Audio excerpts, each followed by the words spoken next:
Bonjour à tous, je m'appelle Xavier Murez et je suis praticien en hypnose transpersonnelle, aussi appelée hypnose spirituelle ou encore hypnose régressive. Et je suis très content de vous retrouver aujourd'hui pour ce 4e épisode du podcast Entre deux mondes, le podcast qui fait le lien entre la spiritualité, ma passion, et l'hypnose transpersonnelle, mon métier, passion.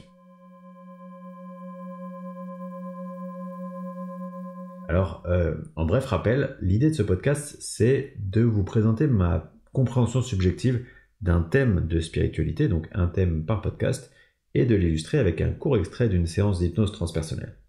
Et pour ce 4e numéro, je vais vous parler d'un de mes sujets préférés, les guides spirituels. Alors, il y a tellement de choses à dire sur ce sujet que je pense que du coup, ça mériterait de faire plusieurs podcasts. Donc j'en ferai peut-être plusieurs. Mais d'abord, si on doit prendre les choses dans l'ordre, peut-être on peut se questionner sur qu'est-ce qu'un guide. Alors, un guide, c'est une âme spirituellement très avancée, jamais incarnée sur Terre, ou incarnée sur Terre, mais il y a très longtemps. Et du coup, cette âme spirituellement très avancée, elle a décidé, pour continuer son évolution spirituelle, de guider des êtres moins avancés. Il faut comprendre que dans ce stade de leur développement, les guides spirituels, ils sont proches d'être revenus à l'état d'amour inconditionnel. Ils ont vraiment évolué et ils sont arrivés à un degré de neutralité très élevé. Du coup, c'est des êtres extrêmement bienveillants, même si, pour le coup, ils ne sont pas forcément là pour nous brosser dans le sens du poil. Il va pouvoir leur arriver d'être assez dur, d'être assez ferme en fait, mais ils vont toujours être très justes. Alors, ils n'ont pas de forme, les guides, ils n'ont pas de représentation physique, on ne peut pas les dessiner, et ils n'ont pas de prénom d'ailleurs. Ils sont à un stade de développement où en fait, ils sont pure énergie. C'est-à-dire qu'ils se sont détachés de toutes ces représentations dont nous, on aurait besoin d'un point de vue mental.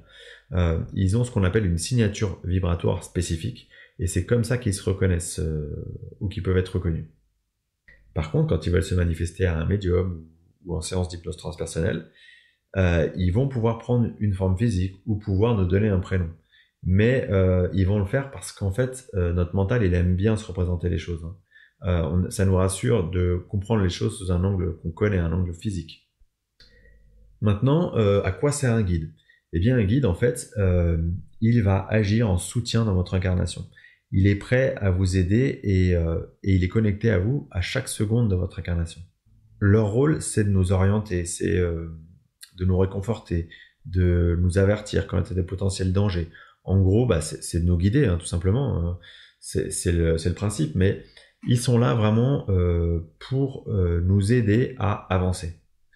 Il nous connaît absolument par cœur. Il a accès à toutes nos archives, c'est-à-dire tout ce qu'on a vécu dans nos autres vies, et aussi tout ce qu'on a vécu dans notre vie actuelle et tout ce qu'on ressent, toutes nos émotions. Et il nous a aussi aidé à planifier notre incarnation, tous les défis qu'on va rencontrer. Alors à ce stade du coup, j'aimerais parler d'un point sur lequel les avis divergent un petit peu, à savoir, est-ce qu'on a un seul guide durant toute sa vie ou est-ce qu'on en a plusieurs ? Alors certains vont penser que nos guides se succèdent durant une vie, on peut en avoir 5-6 par exemple, ou d'autres vont dire non, c'est un seul et même guide qui va nous accompagner toute notre vie. Eh bien moi, je pense, donc c'est évidemment ma croyance, que en fait tout le monde a raison, et qu'on peut avoir un ou plusieurs guides selon les défis d'incarnation, selon ce qu'on a prévu d'expérimenter dans notre vie. Un peu comme si un guide, il pouvait être aidé par un autre guide ou par d'autres âmes qui auraient une spécialité particulière, une sorte de domaine d'expertise dans le défi en question. Et du coup, je suis assez convaincu qu'un guide, il agit pas seul en fait. Il est accompagné comme avec une sorte d'équipe, comme des membres qui vont venir, vont repartir, faire des allers-retours en fonction des défis qu'on a rencontrés. Maintenant, comment notre guide il va se manifester ? Alors, un point clé de la compréhension de notre interaction avec le guide, c'est que par-dessus tout, le guide, il ne peut pas aller contre notre libre arbitre. Ça veut dire que, en gros, si vous ne faites pas appel à lui, il ne va pas s'immiscer de lui-même dans votre vie. Ils sont là toujours prêts à nous aider, mais si on ne le demande pas, ils vont pas venir nous aider. Et moi, je suis assez persuadé qu'on peut tout lui demander. Mais par contre, il va pas nous donner les réponses toutes cuites. Il va plutôt nous aider en nous faisant nous poser les bonnes questions. je pense qu'il va plutôt nous inviter à réfléchir autrement, à voir les choses sous un autre angle. Et alors concrètement, comment est-ce qu'on obtient des messages de nos guides? Alors il y a plein de manières de recevoir des messages de nos guides, hein. La première chose importante, c'est eux qui nous le disent souvent, c'est le ressenti. C'est-à-dire que si on arrive suffisamment à être à l'écoute de ces ressentis, comme une sorte de lâcher prise, eh bien on peut être à l'écoute de ce qu'ils nous envoient. Ça peut être aussi des idées qui vont jaillir d'un coup, comme des sortes d'illuminations. Ensuite, évidemment, il y a toutes les synchronicités. Alors là, là aussi, ça demanderait un épisode en soi pour en parler, parce que il y en a énormément. Pour vous en citer quelques exemples, euh, des fois, il y a une personne qui va vous parler, qui va vous dire quelque chose, et ces paroles, elles vont venir parfaitement répondre à votre interrogation du moment. Ou alors, plusieurs personnes vont vous dire la même chose dans un intervalle de temps très réduit. Et bien ça, c'est typiquement des messages de guide. Et puis enfin, il y a tous les états modifiés de conscience, que ce soit la nuit quand on dort, donc les rêves, mais aussi les méditations ou tout autre état modifié de conscience. Et évidemment, en parlant d'état modifié de conscience, ça m'invite à parler de l'hypnose transpersonnelle, puisque durant une séance, il est très courant d'avoir accès au guide du consultant, et notamment dans les séances avec Medium Surrogate. En gros, c'est l'état d'hypnose profond, et donc la montée en vibration qui va permettre cette reliance. Et donc, on va pouvoir obtenir des messages, des conseils en direct durant une séance.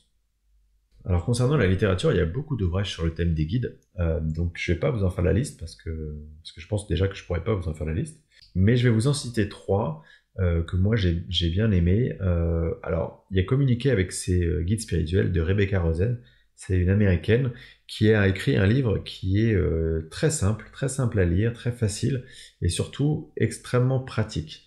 Donc pour quelqu'un qui souhaiterait débuter dans le sujet, pour essayer de se relier à ses guides et à son intuition, je trouve que c'est vraiment très intéressant. Alors dans ce même thème de reliance au guide, il y a tous les travaux de Sophie Gage-Mété. Évidemment, il y a ses livres, mais il y a aussi ses formations qu'elle dispense en ligne et dans lesquelles elle vous apprend à vous relier pas à pas à vos guides. Et enfin, sur le sujet plutôt de l'enseignement des guides, ce qu'ils ont à nous dire et qui ils sont, je vous conseille le livre de Christine André qui s'appelle Ce qu'ils nous révèlent, et qui donc parle de qui sont nos guides, de leur dimension et de comment est-ce que concrètement ils interagissent avec nous dans notre incarnation. Voilà, maintenant je vais vous faire écouter un extrait d'une séance d'hypnose transpersonnelle dans laquelle la consultante, à travers une médium, va recevoir de son guide un message de soutien et aussi un message qui va la rassurer sur ses épreuves à venir dans son incarnation actuelle. Quant à moi, je vous remercie infiniment pour votre écoute et je vous dis à très bientôt pour le prochain numéro du podcast Entre deux mondes qui sera consacré à la mission de vie.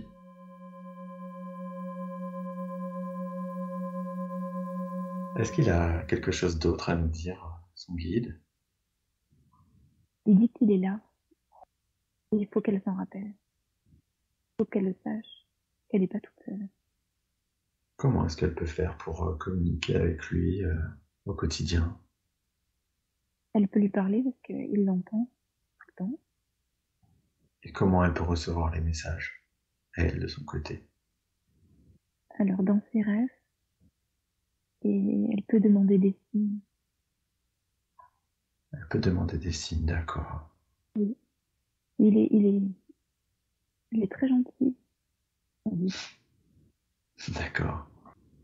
Et est-ce que elle ne fait pas souvent appel à lui ou pas assez ou... Elle oublie des fois. Elle oublie, parfois, c'est ça. Mm. Est-ce qu'il a un autre conseil à nous donner pour sa vie?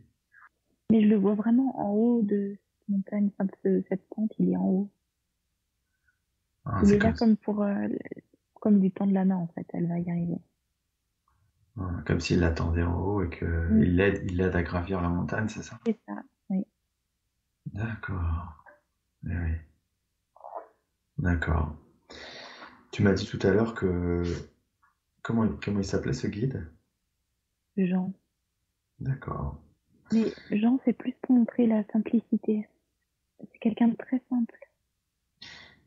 Est-ce qu'elle a d'autres guides? Oui, Est-ce qu'on peut lui demander comment ça fonctionne exactement? Est-ce qu'on peut avoir de nombreux guides ou... oui. Celui-là, c'est celui qui est, j'arrive pas à savoir, celui qui est là en ce moment, ou tout le temps, mais il y a un deuxième qui est là dans des moments spécifiques. Quel est le rôle de chaque guide? Est-ce que du coup on a des guides pour des situations particulières? Est-ce qu'on a un guide qui nous suit depuis toujours? Comment ça se Oui, passe pour Pascal? il y a un guide qui est là, qui traverse les vies, qui est là tout le temps, comme D'accord. qui reste avec la même âme. Et il y a un deuxième qui est là dans cette vie. Je le vois moins, il est cassé derrière, mais il y a une deuxième présence qui est là, mais dans les moments occasionnels où elle a besoin. Ou...